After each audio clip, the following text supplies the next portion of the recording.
ಇಲ್ಲಿ ನಾನು ಅಂಟಿನ ಉಂಡೆ ಹೇಗೆ ಮಾಡೋದಂತ ಹೇಳ್ಕೊಡ್ತಾ ಇದ್ದೀನಿ. ಮುಂಚೆನೇ ನಾನು ಇಲ್ಲಿ ಉತ್ತತ್ತಿ ಬೀಜನೆಲ್ಲ ತಕ್ಕೊಂಡು ರೆಡಿ ಮಾಡಿ ಇಟ್ಕೊಂಡಿದ್ದೆ. ಸೊ ಇಲ್ಲಿ ನಾನು ತುಪ್ಪದಲ್ಲಿ ಉತ್ತತ್ತಿನ ಫ್ರೈ ಮಾಡ್ಕೋತಾ ಇದ್ದೀನಿ. ಫಸ್ಟಿಗೆ ಉತ್ತತ್ತಿನ ಫ್ರೈ ಮಾಡ್ಕೋತಾ ಇದ್ದೀನಿ. ಏನಕ್ಕಂದರೆ ಸೊ ಇದು ಮಿಕ್ಸರಲ್ಲಿ ಹಾಕುವಾಗ ನಾರ್ಮಲ್ ಟೆಂಪ್ರೇಚರಲ್ಲಿರಬೇಕು. ಸೊ ಅದಕ್ಕೆ ಅದಾದ ನಂತರ ನಾನು ಇಲ್ಲಿ ಡ್ರೈ ಕೋಕೋನಟ್ ಕೂಡ ರೆಡಿ ಮಾಡಿ ಇಟ್ಕೊಂಡಿದ್ದೆ. ಅದನ್ನು ತುಪ್ಪದಲ್ಲಿ ಹಾಕಿ ಫ್ರೈ ಮಾಡ್ಕೋತಾ ಇದ್ದೀನಿ. ಈ ಥರ 1 ಬೈ 1 ಫ್ರೈ ಮಾಡ್ಕೋತಾ ಇದ್ದೀನಿ. ಫಸ್ಟ್ ತುಂಬ ಯಾವುದು ಲೇಟ್ ಆಗುತ್ತೆ ನಾರ್ಮಲ್ ಟೆಂಪ್ರೇಚರ್ ಬರೋಕ್ಕೆ, ಅದನ್ನು ಫಸ್ಟ್ ಫ್ರೈ ಮಾಡ್ಕೋತಾ ಇದ್ದೀನಿ. ಅದಾದ ನಂತರ ಇಲ್ಲಿ ನಾನು ಗೋಡಂಬಿನ ಚಿಕ್ಕ ಚಿಕ್ಕದಾಗಿ ಚಾಕುಯಿಂದ ಈ ಥರ ಕಟ್ ಮಾಡಿ ಅದನ್ನು ತುಪ್ಪ ಹಾಕಿ ಸ್ವಲ್ಪ ರೋಸ್ಟ್ ಮಾಡ್ಕೋತಾ ಇದ್ದೀನಿ. ಈ ಥರ ರೋಸ್ಟ್ ಮಾಡೋದ್ರಿಂದ ಏನಾಗುತ್ತೆ, ಲಡ್ಡು ತುಂಬ ದಿನ ಇರುತ್ತೆ ಆ್ಯಂಡ್ ತುಂಬ ಬೇಗ ಹಾಳಾಗೋದಿಲ್ಲ. ಆ್ಯಂಡ್ ಅದು ಒಳ್ಳೆ ಫ್ರಾಗ್ರೆನ್ಸ್ ಕೂಡ ಕೊಡುತ್ತೆ.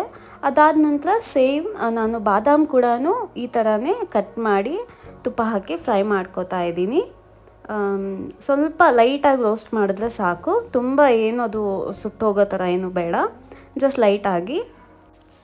ಅದಾದ ನಂತರ ಸ್ವಲ್ಪ ಜಾಸ್ತಿ ತುಪ್ಪ ಹಾಕ್ಕೊಂಡು ಅಂಟೆನ ಡೀಪ್ ಫ್ರೈ ಮಾಡ್ಕೋತಾ ಇದ್ದೀನಿ.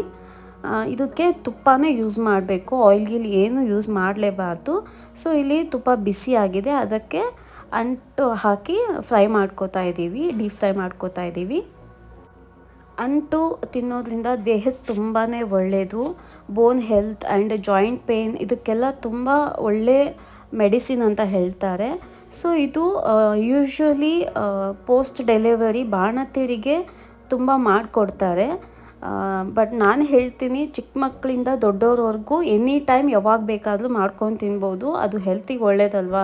ಸೊ ಆವಾಗಲೇ ಮಾಡಬೇಕು ಇವಾಗಲೇ ಮಾಡಬೇಕು ಅಂತೇನೂ ಇರಲ್ಲ. ಅದಾದ ನಂತರ ಇಲ್ಲಿ ಎಲ್ಲ ನಾರ್ಮಲ್ ಟೆಂಪ್ರೇಚರಿಗೆ ಬಂದಿದೆ. ಇಲ್ಲಿ ನಾನು ಮಿಕ್ಸಿಗೆ ಹಾಕ್ಕೋತಾ ಇದ್ದೀನಿ ಉತ್ತತ್ತಿ. ಇಲ್ಲಿ ಸ್ವಲ್ಪ ಸ್ಟಾರ್ಟಿಂಗಲ್ಲೇ ಉತ್ತತ್ತಿನ ಮಿಕ್ಸಿ ಮಾಡ್ಕೋತಾ ಇದ್ದೀನಿ. ಇದ್ರ ಜೊತೆ ನೀವು ಡ್ರೈ ಕೋಕೋನಟ್ ಎರಡು ಸೇರಿನೂ ಮಿಕ್ಸಿ ಮಾಡ್ಕೋಬೋದು, ನಿಮ್ಮ ಕನ್ವೀನಿಯೆಂಟ್. ನಿಮಗೆ ಸ್ವಲ್ಪ ಅದು ತುಂಬ ಪೌಡರ್ ಥರನೂ ಪೇಸ್ಟ್ ಮಾಡಬೇಡಿ, ಸ್ವಲ್ಪ ಅದು ನಿಮಗೆ ಟೇಸ್ಟ್ ಅನ್ನಿಸ್ಬೇಕು ತಿನ್ನುವಾಗ. ಉತ್ತತ್ತಿ ಬರ್ತಾಯಿದೆ, ಡ್ರೈ ಕೋಕೋನಟ್ ಬರ್ತಾಯಿದೆ, ಈ ಥರ ಕನ್ಸಿಸ್ಟೆನ್ಸಿ ಇದ್ದರೆ ಇನ್ನೂ ತುಂಬ ಚೆನ್ನಾಗಿರುತ್ತೆ ಟೇಸ್ಟು. ಅದಾದ ನಂತರ ನಾನು ಇಲ್ಲಿ ಆಳ್ವಿನ ತುಪ್ಪದಲ್ಲಿ ಫ್ರೈ ಮಾಡ್ಕೋತಾ ಇದ್ದೀನಿ. ಇದೂ ಹೆಲ್ತಿಗೆ ತುಂಬಾ ಒಳ್ಳೆಯದು. ಇದೆಲ್ಲ ಹಾಕಿ ಮಾಡಿದ್ರೇ ಲಡ್ಡು ಟೇಸ್ಟಿಯಾಗಿ ಬರೋದು. ಇಲ್ಲಿ ನಾನು ಇದನ್ನು ಸ್ವಲ್ಪ ಲೈಟಾಗಿ ತುಪ್ಪದಲ್ಲಿ ರೋಸ್ಟ್ ಮಾಡಿಕೊಂಡು ಡ್ರೈ ಕೋಕೋನಟ್ ಆ್ಯಂಡ್ ಕೊಬ್ಬರಿ ಆ್ಯಂಡ್ ಉತ್ತತ್ತಿ ಒಂದು ಪಾತ್ರೆಯಲ್ಲಿ ಇಟ್ಟಿದ್ದೀನಲ್ವ, ಅದ್ರ ಮೇಲೆ ಹಾಕಿಬಿಡ್ತೀನಿ. ಅದಾದ ನಂತರ ಇಲ್ಲಿ ನಾನು ಎಲ್ಲ ರೆಡಿ ಮಾಡಿ ಇಟ್ಕೊಂಡಿದ್ದೀನಿ. ಈ ಥರ ರೋಸ್ಟ್ ಮಾಡಿಕೊಂಡು ಅಂಟು, ಗೋಡಂಬಿ, ಬಾದಾಮಿ ಇಲ್ಲಿ ಎಲ್ಲ ಮಿಕ್ಸ್ ಮಾಡಿ ಹಾಕಿದ್ದೀನಿ. ಫಸ್ಟ್ ಈ ಥರ ಎಲ್ಲ ರೆಡಿ ಮಾಡ್ಕೊಂಡ್ಬಿಟ್ರೆ ನಿಮಗೆ ಈಸಿ ಆಗುತ್ತೆ ಮಾಡೋದಕ್ಕೆ. ಸೊ ಈಗ ನಾನು ಒಂದು ಪಾತ್ರೆಯಲ್ಲಿ ಎಲ್ಲ ಡ್ರೈ ಫ್ರೂಟ್ಸ್, ಅಂಟು ಏನೇನಿದೆ ಎಲ್ಲ ರೋಸ್ಟ್ ಮಾಡ್ಕೊಂಡಿದ್ದ ಐಟಮ್ಸ್ ಎಲ್ಲ ಒಂದು ಪಾತ್ರೆಯಲ್ಲಿ ಹಾಕ್ತಾ ಇದ್ದೀನಿ. ಹಾಗೆ ಅದಕ್ಕೆ ಸ್ವಲ್ಪ ಜಾಜಿಕಾಯಿ ಹೆರ್ಚ್ಕೊಂಡು ಹಾಕಬೇಕು. ತುಂಬ ಟೇಸ್ಟ್ ಫ್ರ್ಯಾಗ್ರೆನ್ಸ್ ತುಂಬ ಚೆನ್ನಾಗಿ ಬರುತ್ತೆ. ನಾನು ಹಾಕಿದ್ದೀನಿ, ನಿಮ್ಗೆ ಇಷ್ಟ ಆದರೆ ಹಾಕ್ಬೋದು, ಇಲ್ಲಾಂದರೆ ಅದು ಆಪ್ಷನಲ್.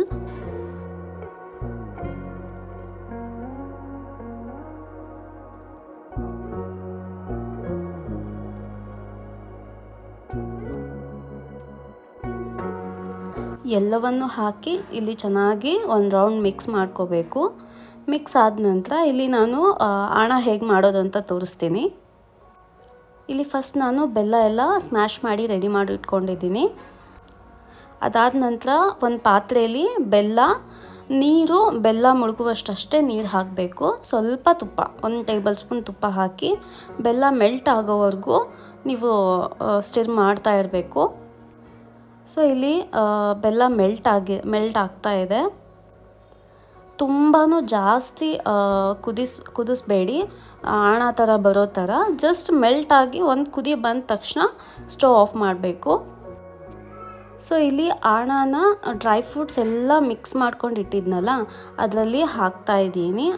ಅದರಲ್ಲಿ ಹಾಕಿ ಚೆನ್ನಾಗಿ ಸ್ಪೂನಿಂದ ಮಿಕ್ಸ್ ಮಾಡ್ಕೋಬೇಕು. ತುಂಬ ಬಿಸಿ ಇರುತ್ತೆ, ಸೊ ಹುಷಾರಾಗಿ ಮಾಡಬೇಕು. ಅದನ್ನು ಹಾಕಿ ಚೆನ್ನಾಗಿ ಮಿಕ್ಸ್ ಮಾಡಿದ್ಮೇಲೆ ನೀವು ಕನ್ಸಿಸ್ಟೆನ್ಸಿ ನೋಡಿ ತುಪ್ಪ ಹಾಕ್ಕೋಬೋದು. ಇನ್ನೂ ಬೇಕಂದರೆ ಇನ್ನೂ ತುಪ್ಪ ಹಾಕಿ ಉಂಡೆ ಅದು ಕಟ್ಟೋಕ್ಕೆ ಬರಬೇಕು, ನಿಮಗೆ ಉಂಡೆ ಮಾಡೋಕ್ಕೆ ಬರಬೇಕು, ಆ ಥರ ಕನ್ಸಿಸ್ಟೆನ್ಸಿ ನೋಡಿ ತುಪ್ಪ ಆ್ಯಡ್ ಮಾಡ್ಕೋಬೋದು. ಸೊ ಇಲ್ಲಿ ಚೆನ್ನಾಗಿ ಮಿಕ್ಸ್ ಮಾಡ್ತಾ ಇದ್ದೀನಿ. ಸೊ ಈಗ ಇದು ಲಡ್ಡು ಕಟ್ಟೋಕ್ಕೆ ಬರೋ ಥರ ಕನ್ಸಿಸ್ಟೆನ್ಸಿಯಲ್ಲಿ ಬಂದಿದೆ ಈಗ.